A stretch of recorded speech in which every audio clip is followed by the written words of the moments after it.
This was a deadline week for legislators when bills had to pass out of their House of Origin to stay alive.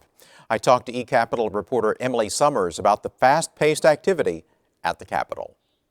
Emily, legislation was moving fast this week. It was moving fast. The House and the Senate both moved very quickly. The House now has about 529 Senate bills to hear, and the Senate has about 444 House bills to hear. They started out with about 4,000 at the beginning of session, both from carryover and new. So we have been moving very quickly. It was a deadline week.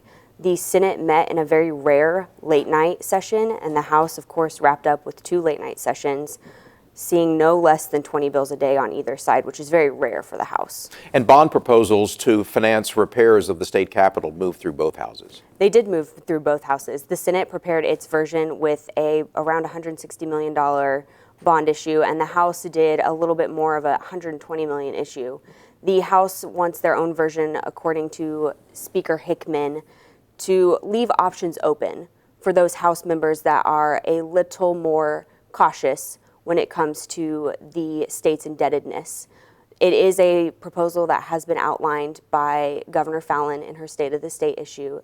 Both sides, House and Senate, believe that the Capitol needs repairs. So hopefully this issue may move forward, but we'll still see. And there was considerable discussion about the Oklahoma Health Care Authority.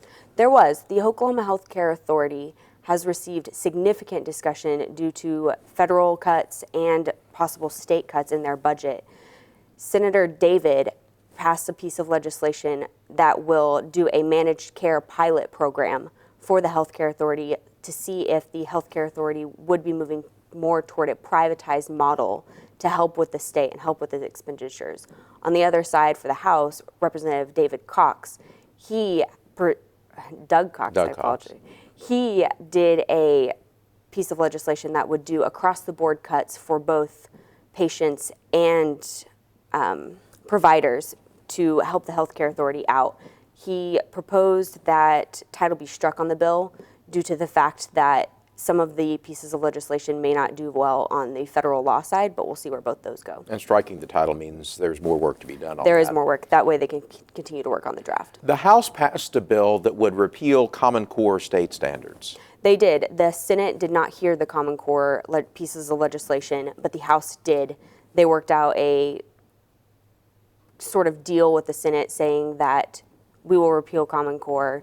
The Senate will most likely hear it. There was a little bit more than about an hour and a half debate on this.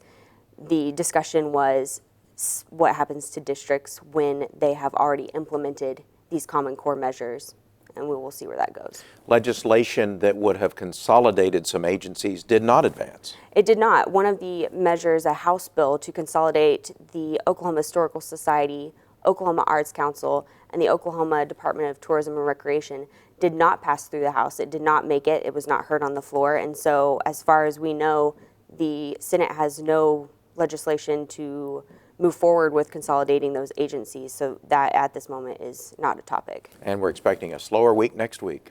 We are expecting a slower week next week. So far on the House side, there are very few committee meetings that have been scheduled. The Senate has not scheduled any.